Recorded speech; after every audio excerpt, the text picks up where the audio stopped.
Hello everybody, how is it going? And welcome to another episode of Amps in the Axe FX3. Today we are going to be looking at the Carol Ann OD2. By the way, I am Lucas, and if this is your first time here or if you've been here before, make sure you press that subscribe button because we are going to be going over all of the amps in the Axe FX3. So the Carol Ann OD2 is a very cool amp, and it's also kind of unique because the actual owner who makes Carol Ann, he actually modeled the amps right along with Cliff, and he tested them to make sure that they were great, and he actually signed off on them before they actually ended up in the Axe FX3. We have a few of them in here. We have the OD2, the Triptych, and then we have the Tunica, and they're all really great, and they're all pretty fantastic. But for the OD2, let's take a look about what we're going to be using. Let's talk about it a little bit. I'm using Leon Todd's Warehouse Guitar Speaker IR. You can get that free from his channel. I'll link that up top so you can check that out if you want to get those IRs. And let's actually read about the amp a little bit. So Alan Phillips is the guy who makes the amps, and like I said before, he actually modeled the amps right along with Cliff, and he talked to him and hashed some things out, and he actually signed off on the amps like I was saying before. He's actually on the Fractal forum too, and he shows up sometimes. By the way, this is coming from EX Amp God. I'm going to put that in the description down below. The OD2 has two channels. It has channel A, which is a clean channel, and channel B, which is the overdrive channel, and Cliff modeled channel B, the overdrive channel for it.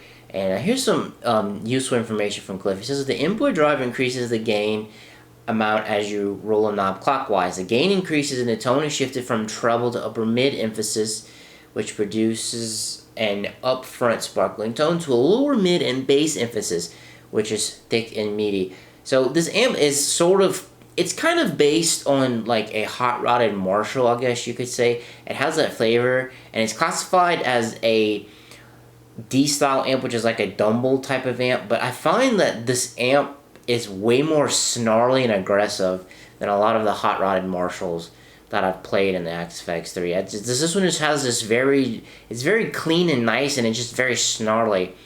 OD2 has a bright switch which affects both channels, and a shift switch which changes the range of action of the bass, mid, and treble. The OD2 is rather dark, as of all things. That is very true. That's why I've noticed when I had mine up, I cranked the bass, I cranked the treble and the presence on it a little bit. Joe Bonamassa actually has one of these. If you want to hear what it sounds like in real life, go listen to these demos. They sound really great. Here's some a little tip from Yik. Use cap 105 is OD2 preset, input drive at 6, overdrive at 7, bass 3, middle and treble 6, presence 7 with single coils. It makes a good medium rock tone, a lot of hair on it, and great for leads, which, yeah, I agree with that. By the way, I'm using my Charvel Pro San Dimas with some Fishman Classics in it, and just to give you an idea of the guitar that I'm using. So let's actually go back to the amp, and let's look and see how I dialed everything in. So, for the input and the overdrive, this is actually really unique because you don't really get that on a lot of amps. You kind of just have a drive knob, and what's really neat is you pretty much dial in your tone with the input, and then you put the gain in with the overdrive. So the overdrive doesn't necessarily affect the tone whenever you're moving it. This kind of gives you the tone. So I kind of went for something around like 3. Let me push it a little more. And okay, so I'm going to back this off, and I'm going to show you how it affects the tone whenever you push the input drive.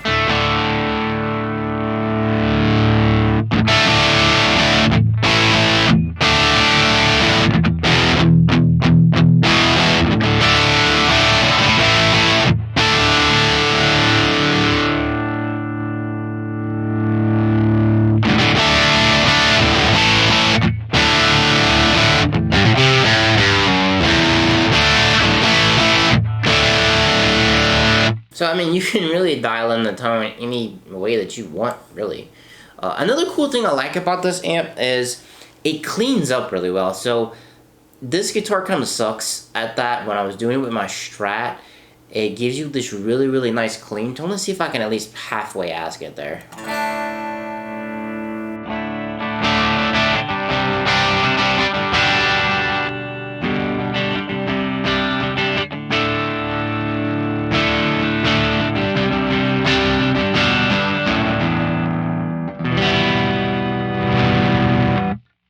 It does clean up very well. It cleans up a lot better than a lot of the other amps that I've tried, and it gives you this nice, good spark. It doesn't necessarily, you don't hear it on this guitar because the bridge pickup's not bright enough, but if you play it with like a Strat or, you know, some even lower output pickups than these classics, you get a really good clean sound when you turn down. And even, I mean, when you heard it, when I turned down, like, you know, if you mess with your volume switch, you can get the distortion to come through.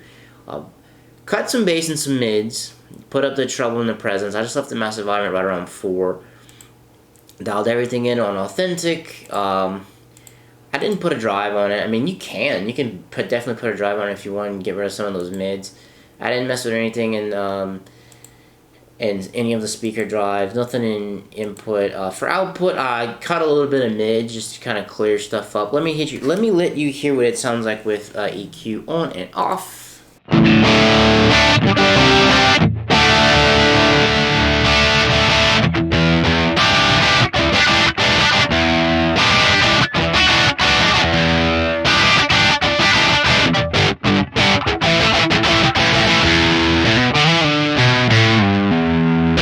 You can definitely hear a little bit of that scoop, but this thing has plenty of mids, so it's not going to be missing any of them.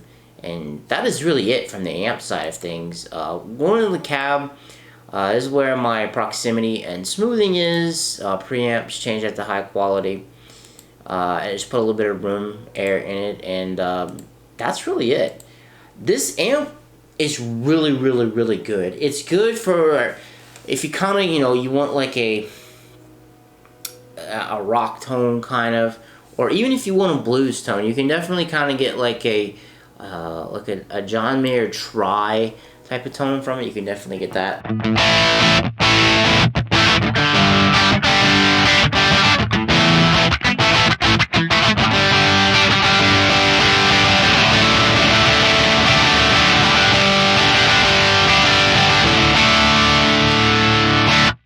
It's perfect for that. I probably have the gain a little bit too high.